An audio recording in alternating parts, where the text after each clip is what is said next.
Hey there. Subscribe to my channel. And also press this bell icon.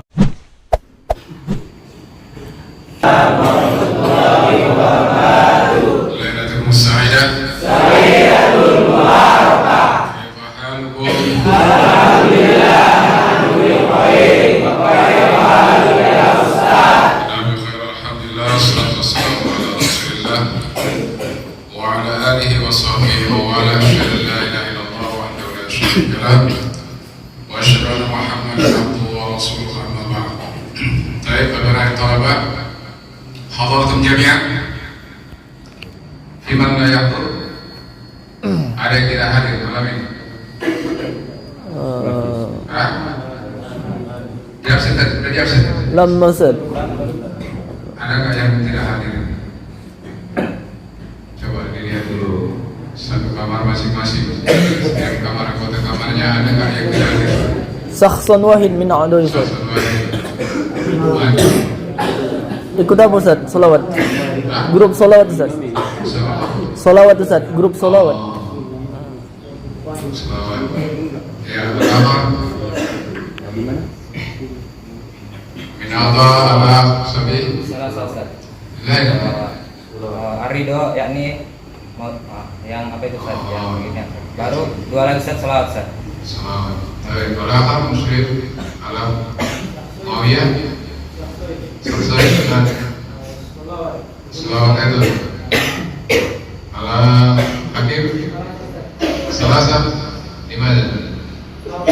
Salawat itu. Ala Habib di mana? Mari jelaskan. Hey there. Janji. Subscribe to my channel. And also press this bell icon. Al-Qadim Al-Ati yang akan datang, Al-Qadim yang akan Al-Qadim.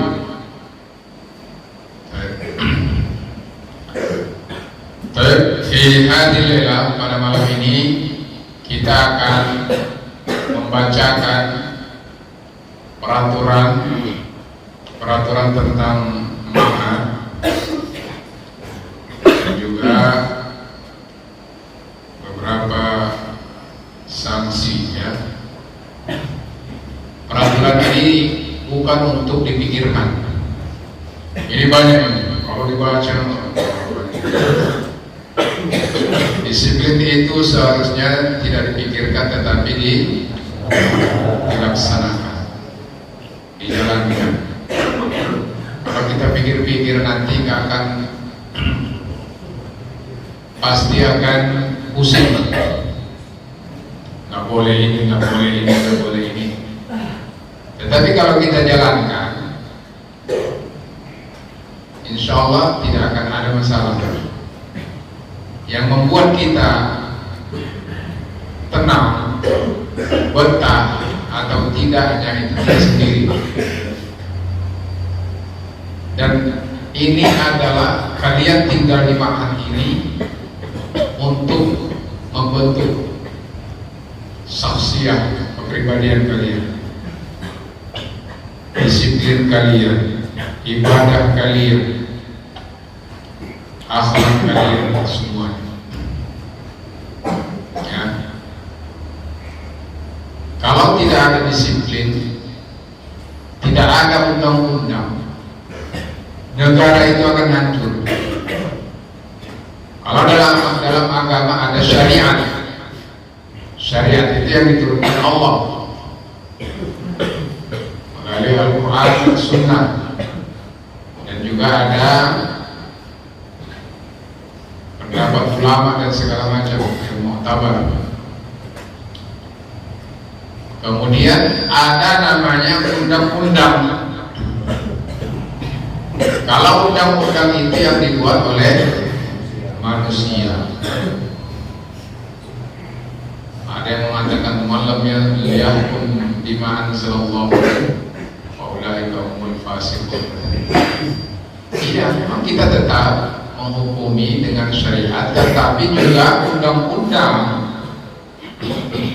yang dibuat manusia itu juga penting. Coba kalau seandainya kalian menikah, tidak ada surat nikahnya dari KUA. Bagaimana kalian mengetahui kesimpulan itu sudah nikah atau tidak?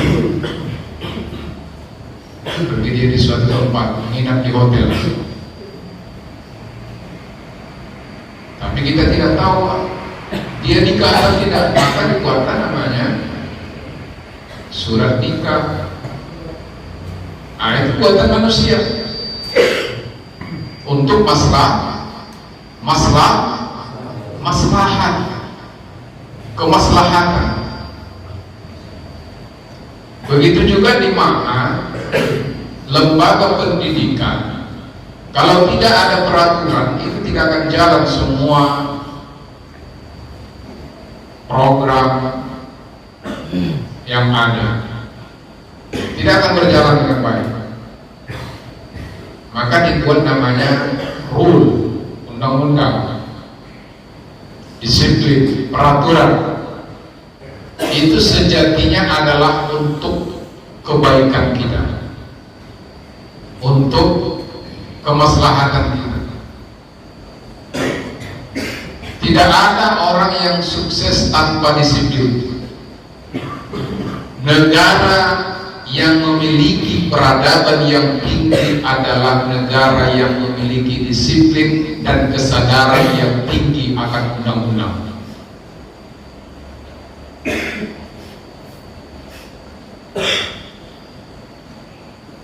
Di Jepang itu negara maju, bahkan Jepang itu bukan negara Islam, bahkan mereka tidak percaya Tuhan, sekuler, tidak beragama, tetapi peradaban mereka sangat, disiplin mereka sangat ketat, kesadaran mereka akan disiplin itu sangat luar biasa. Tidak ada yang buang sampah sembarangan di sana, itu nggak ada. Buang untuk merokok sembarangan itu nggak ada di sana. Merokok di tempat-tempat terbuka nggak ada.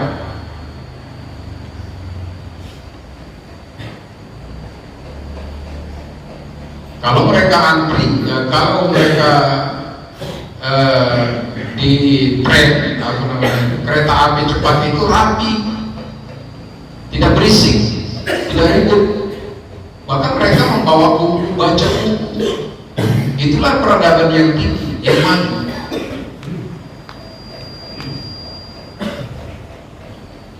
Kesadaran mereka akan disiplin.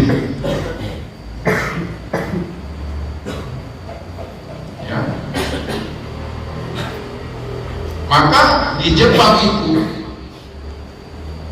anak-anak itu enggak ada belajarnya, itu belajar tentang etika dulu. Mereka lebih takut anaknya tidak bisa antri daripada anaknya tidak bisa matematika. Mereka lebih takut, lebih was-was anaknya tidak bisa antri daripada tidak bisa belajar matematika. Kenapa? Disitulah peradaban itu, etika moral. Kalau kita enggak, antri makan serobot kawan, lagi sembako, nggak ada tertib. Nah itu karena dari awal, dari kecil tidak dibiasakan pendidikan karakter, pendidikan budi pekerti, akhlak, disiplin. Maka hancur.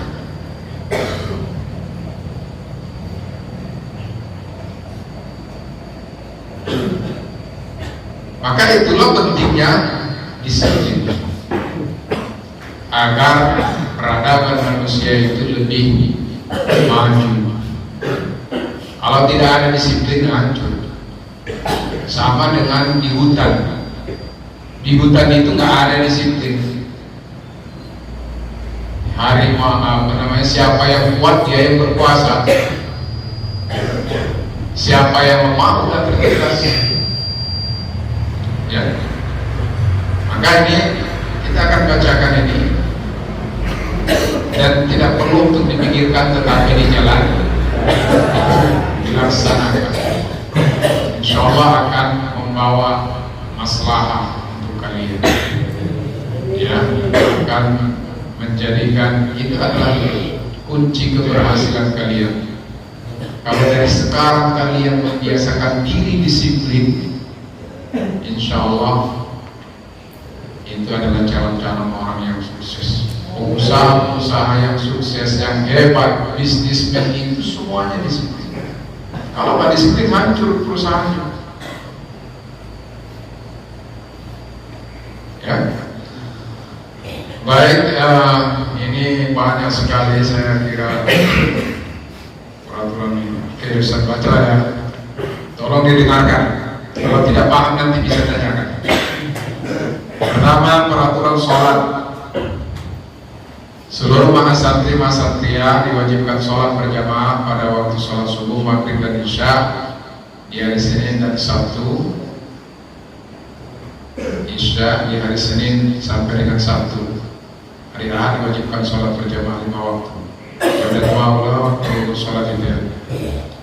Kemudian mempersiapkan dan memakai perlengkapan sholat sebelum tiba waktu sholat sebagaimana yang ditetapkan. Nah ini ada yang tidak pakai peci, ada yang tidak bawa Quran, harus dibawa. Kalau ada sejadah, bawa sejadah rapi gitu, ya, kelihatan santrinya. Taruh di sini, bawa Quran. Kemudian seluruh mahasantri mahasantria tidak boleh meninggalkan sholat fardu. Jangan sampai kita meninggalkan sholat. Ya, kebiasaan kalian yang lama rubah, diubah itu. Ya, harus sholat walaupun kamu sakit. Tidak ada untuk kita sebagai muslim, tidak ada namanya uzur, tidak ada dispensasi. Kalau perempuan ada, datang bulan dia nggak wajib sholat dan nggak dikorban itu, dia dapat bonus. Kalau mau kamu gantilah.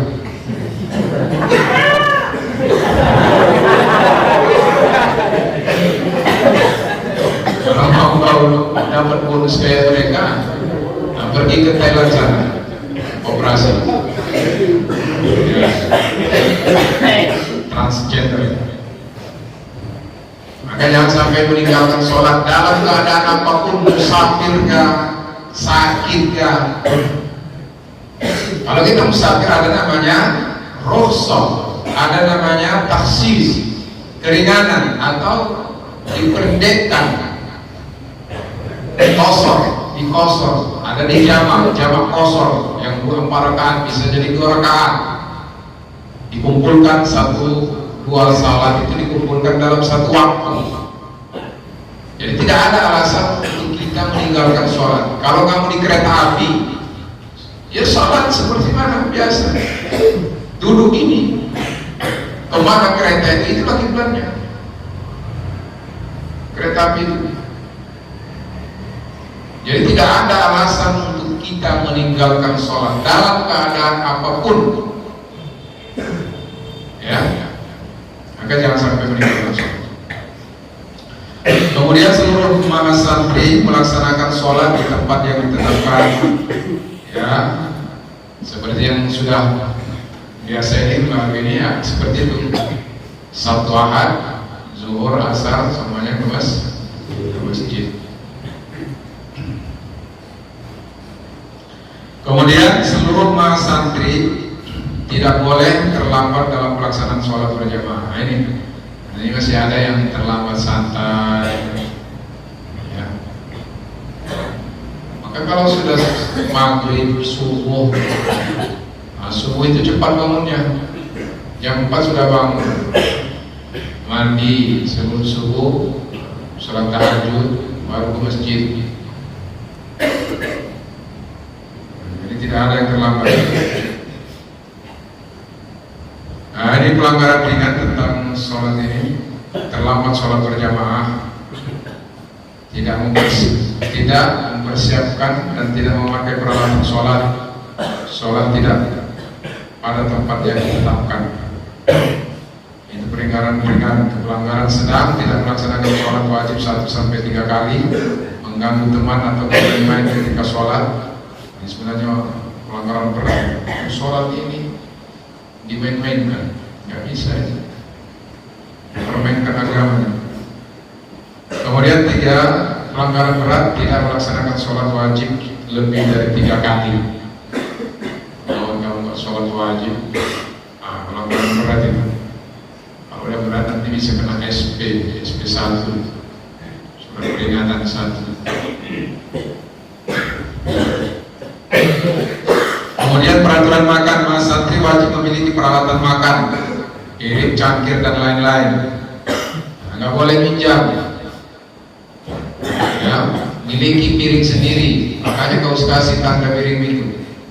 Kalau dikasih nama, semuanya lah barang-barang kalian kasih nama. Dan tahu kalau hilang. Sendal juga, swallow. Ya. Mas santri diwajibkan makan di ruang makanan yang ditetapkan dan tidak boleh membawa nasi ke kamar. Tidak boleh makan di kamar. Kemarin Ustaz menemukan ada yang makan di kamar. Kalau ada lo membawa ke kantin, atau bawa sama kawan mau dibagi. Jangan makan di kotak, di lemari ini kok. Takut diminta orang. Ya, jadi makan semuanya di kantin. Batasnya itu ya di depan asrama G. Itulah karena memang tidak muat di kantin itu semuanya. Batasnya di depan asrama G, tidak ada di depan asrama F.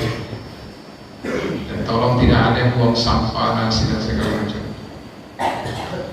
Nah, mas santri harus menjaga kebersihan tempat makan masing-masing dan bertanggung jawab atas kebersihan peralatan masing-masing. Kebersihan tempat makan, meja. Kalau kamu beli apa, beli kerupuk, plastiknya buang sendiri lah.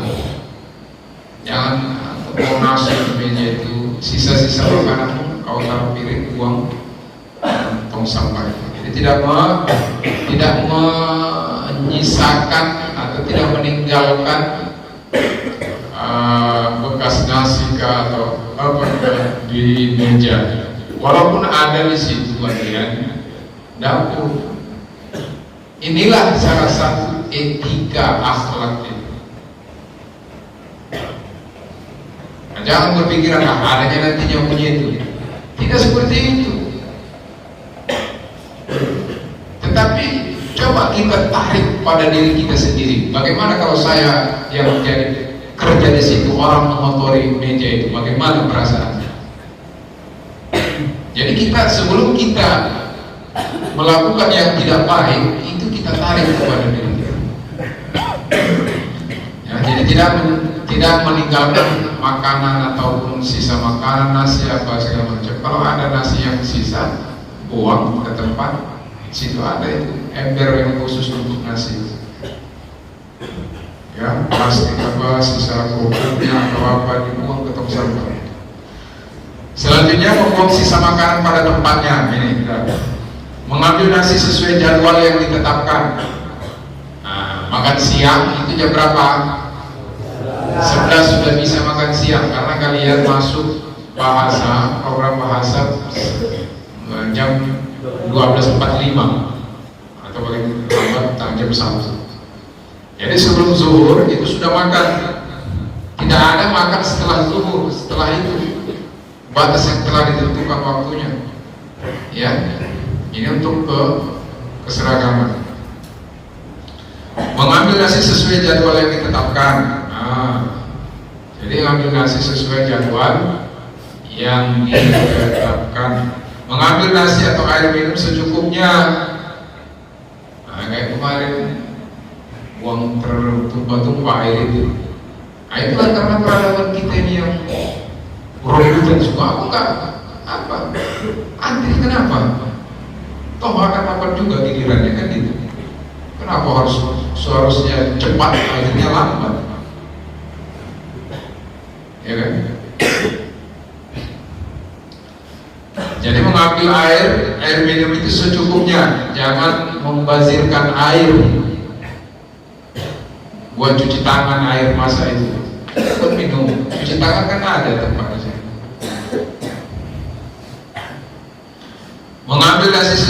kemudian seluruh santri wajib membudayakan antri. Nah, ini antri.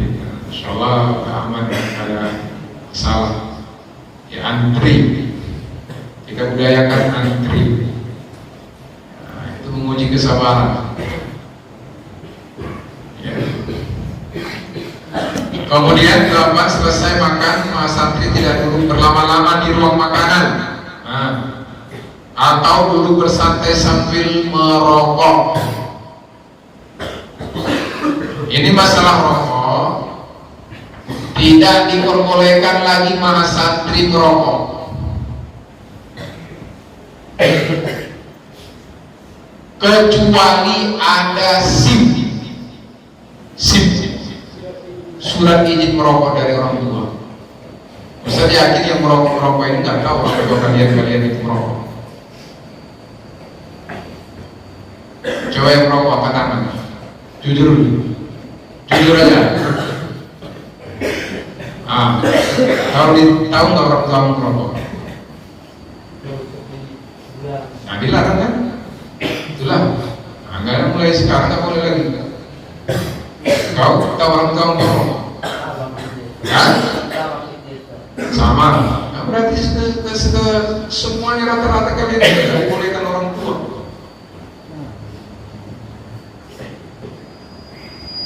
Siapa yang dibolehkan orang tua? Angkat tangan. Kamu. Jujur. Dibolehkan orang tua kau merokok? Kenapa? Apa alasannya?